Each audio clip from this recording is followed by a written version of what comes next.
No vídeo de hoje, nós vamos falar sobre imagens de raio-x, de tomografia computadorizadas e de ressonância magnética, e como é que elas podem entrar no nosso estudo de visão computacional. Imagens de raio-x, elas têm diversas aplicações, são imagens obtidas por uma onda eletromagnética de comprimento bastante pequeno e que tem uma energia também bastante forte. Tá? Tem diversas aplicações, a gente vai focar aqui um pouco mais nas aplicações médicas, né? Diferente da imagem que é obtida por fotografia, por câmera fotográfica ou câmera de vídeo, a imagem de raio-x, ela não representa a reflexão da luz nas superfícies que estão na cena. Elas representam o quanto o objeto que está sendo examinado,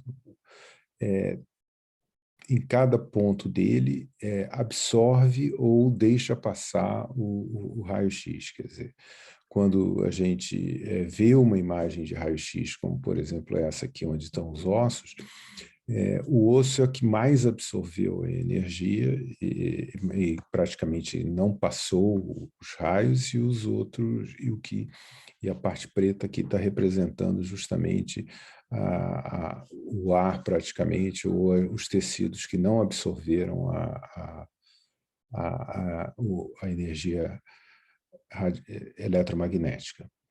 Então, essa energia, ela tem também esses números que são registrados no plano, na imagem, elas seguem uma escala de Hounsfield, que é uma escala que tem um certo padrão, no qual é claro que é uma escala dessa espécie de densidade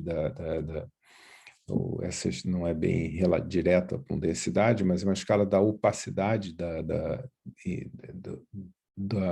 do material em relação a quanto ele deixa passar o raio-x, e ela é feita com base em dois elementos, com a ar e a água, né?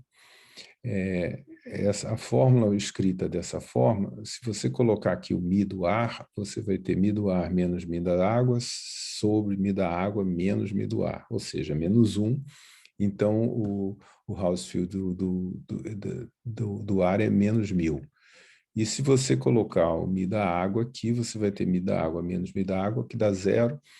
Então, isso aqui vai ficar com valor de zero. Então, na realidade, os materiais ficam entre a água e o ar, ou, claro, diversos têm uma opacidade maior do que a da água. Então, geralmente, essa escala ela tem um valor entre menos 1000 e mais 1000, que é o que geralmente os aparelhos medem. Mas, em princípio, também aqui tem uma fórmula simplificada, já assumindo que o ar é igual a zero. E aqui temos uma tabelinha que mostra, né, o ar menos 1000, o pulmão menos 500, a gordura de menos 100, a água. E aí tudo que tem mais absorção do que a água, o fluido da espinha, o rim, o sangue, músculos, tecidos moles, etc. O osso esponjoso até o osso denso, né? O limite superior é o ouro, o bronze e tal, que são 30.000 aço, bronze, que seriam, representariam aí nessa fórmula 30.000. Quer dizer, mas, como eu falei, os aparelhos não medem nesse limite todos, os aparelhos, principalmente os aparelhos médicos, eles ficam numa faixa de menos 1000 a 1000. Tá? E aqui nesse slide, eu quero chamar a atenção de dois pontos interessantes. Um é essa questão de ser menos 1000 a 1000. Menos 1000 a 1000 significa que você tem 2000 níveis de tons de preto ao branco, né? Isso não dá para ser representado num monitor comum, porque no monitor comum você tem 1 byte para cada canal de cor. E mesmo quando você tenta representar os tons de cinza, de preto a branco, você tem os 3 bytes com o mesmo valor. Então, no fundo, você só tem 1 byte para representar esses níveis, o que quer dizer que você tem só 256 níveis, que é 2 elevado a 8. Tá? Então, para você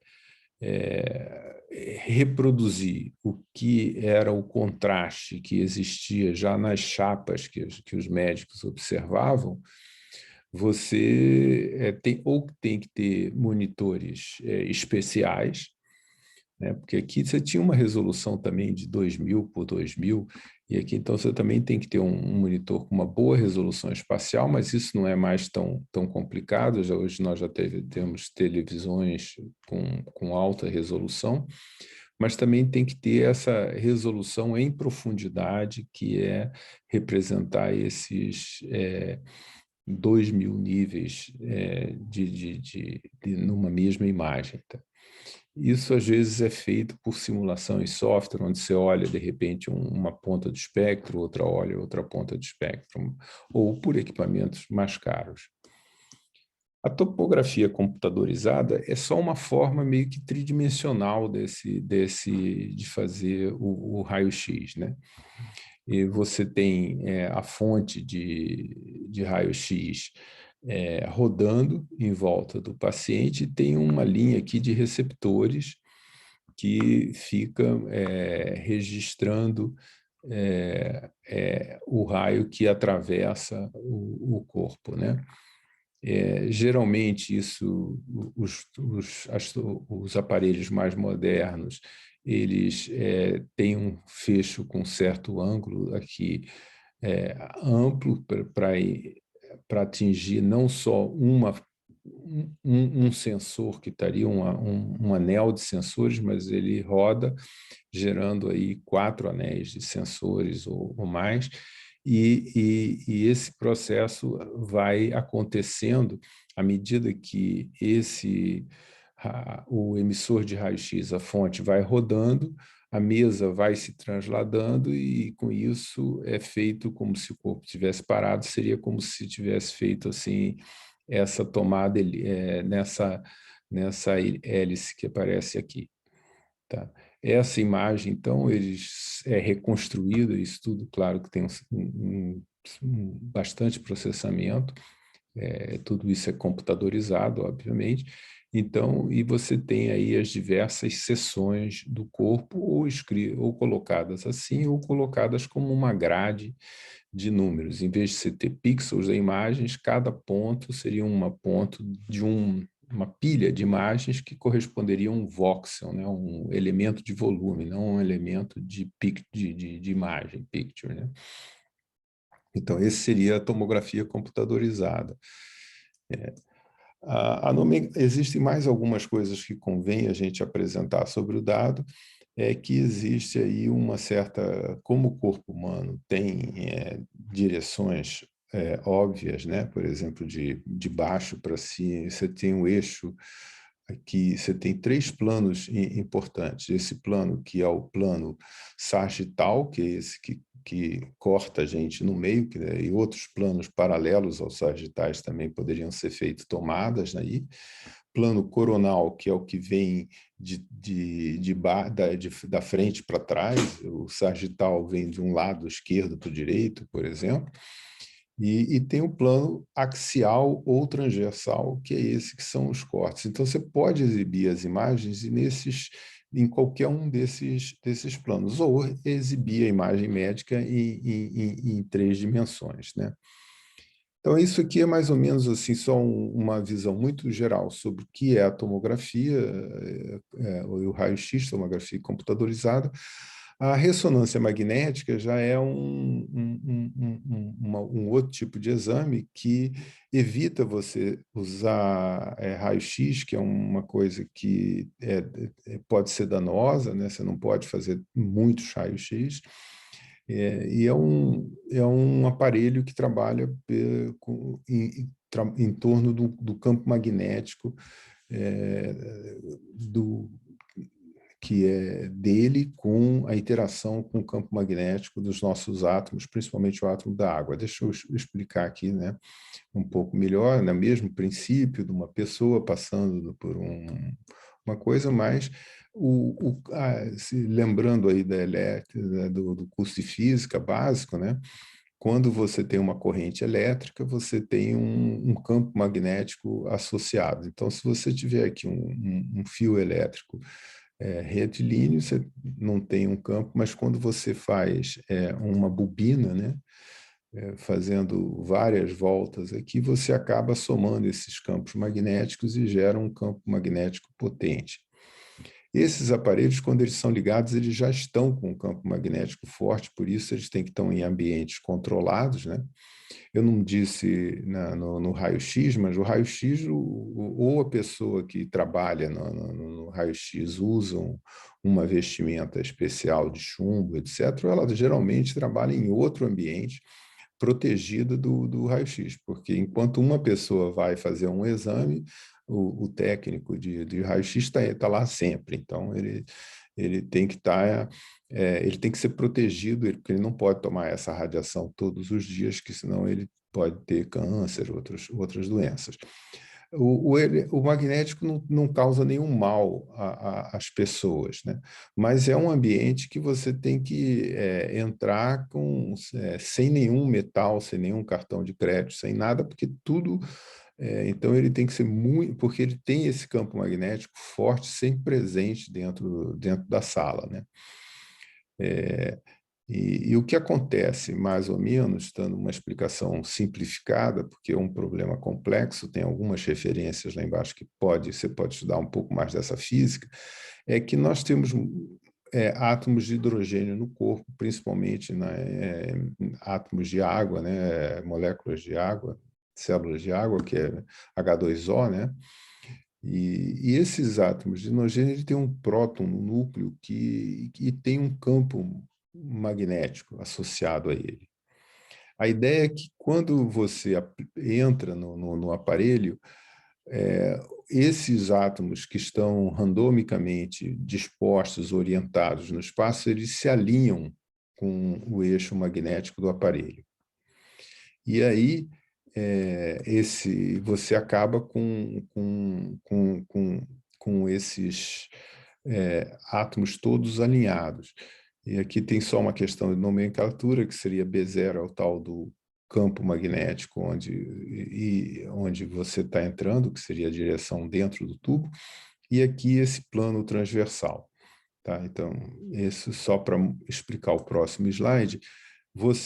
O que ocorre naquilo é que você, quando está dentro do tubo, você tem o aparelho emite uma onda de radiofrequência que tira o campo magnético, que tira esse eixo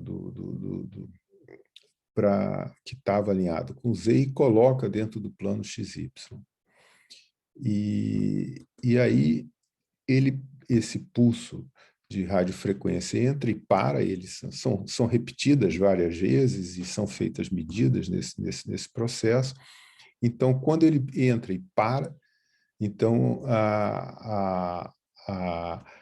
quando ele atua, ele desmagnetiza, digamos, ele desalinha todos os átomos e tira aquele alinhamento do campo magnético com o eixo Z. Então, quando ele para, ele volta aos poucos a se realinhar de novo.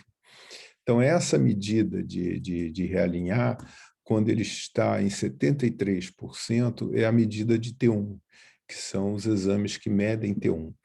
T1 então, é um tempo de realinhamento dos átomos quando o pulso de radiofrequência cessa, e cada material tem um T1 diferente, né? Aqui o CFS é sangue, aqui tem material cinza, matéria cinza do cérebro, matéria branca. Então, como você tem T1s variados, você tem, para cada ponto do corpo humano, uma resposta diferente. E é essa resposta que é medida pelo equipamento, quando ele faz um exame de T1. Quando ele faz um exame de T2, é o contrário, porque quando ele está magnetizado, quando o radiofrequência passa, todos os átomos ficam em fase. Eles têm uma rotação, tem um spin dentro deles, todos eles entram em fase. Quando você desliga a coisa, eles começam a se desembaralhar. Então, é um processo inverso em que eles saem da fase e voltam a ficar aleatórios, né? Quando eles perdem 37% dessa energia, é a medida que você mede como T2. Então, T2 também é um outro tempo, agora um tempo de relaxamento com relação não a voltar a alinhar, mas com eles perderem a fase, né? E tem uma coisa de medida de eco e medida de repetição que o aparelho vai fazendo com T1, com o T de eco curto e o T de repetição intermediário, é como você mede T1. Quando você aumenta o T de eco e aumenta mais ainda o T de repetição, você lê mesmo no 2. E tem quando você diminui esse aqui, aumenta aquele, você lê o flare, que é que é uma outra medida dele, né? Então, que também se pega a densidade mais dos prótons. Então, toda essa coisa é um tanto complexa, é uma física nuclear, praticamente, para a gente obter, mas o que as imagens de ressonância magnética estão te fornecendo são tempos. E aqui eles chamam tempo weighted porque tem um processo de repetição que aquilo faz para poder ler. E o que é interessante para nós é que você acaba com uma imagem que não é de altíssima resolução, como são as tomografias computadorizadas ou até o raio-x, tem mais resolução espacial. Aqui tem menos resolução espacial, mas você tem, geralmente, ou você tem uma imagem de tenta decidir tudo com um tipo de exame, ou fazendo uma tomada de T1, uma tomada de Z2, uma tomada de flare, ou várias outras tomadas que existem, ou até você, como também na tomografia computadorizada, você injeta contraste, etc., para ver com mais detalhes o que está dentro da coisa. Mas é interessante notar, por exemplo, que algumas estruturas do cérebro aparecem numa imagem mais preta, na outra mais branca, na outra volta a ser preta. Quer dizer, existe aí 3 canais, ou mais até, mas de ressonância magnética. É quase como se fosse um RGB da imagem, no qual você pode usar esses canais para fazer o aprendizado de máquina, as outras coisas que nós vamos ver mais tarde. Quer dizer, você não são... esses números agora não têm assim eles são tempo, não tem uma coisa tão clara quanto o raio-x, que é uma coisa só meio que de quanto que a matéria não deixa passar o raio-x. Aqui são esses tempos de caimento dos fótons, assim assado, quer dizer, é muito mais complexa a questão, mas a gente percebe que são imagens de canais independentes, com uma certa independência entre eles, né? E que os tecidos do corpo e tal reagem de forma diferente. Então, a gente pode usar essa informação no nosso sistema. A maior parte desses assuntos eu tirei aqui desse Fundamental Physics for MRI Image. Tem aqui também outra publicação interessante. E aqui tem alguns vídeos que vocês podem ver no YouTube que explicam um pouco essas coisas. Esse aqui é super rápido, é só uma explicaçãozinha de como funciona em 60 segundos.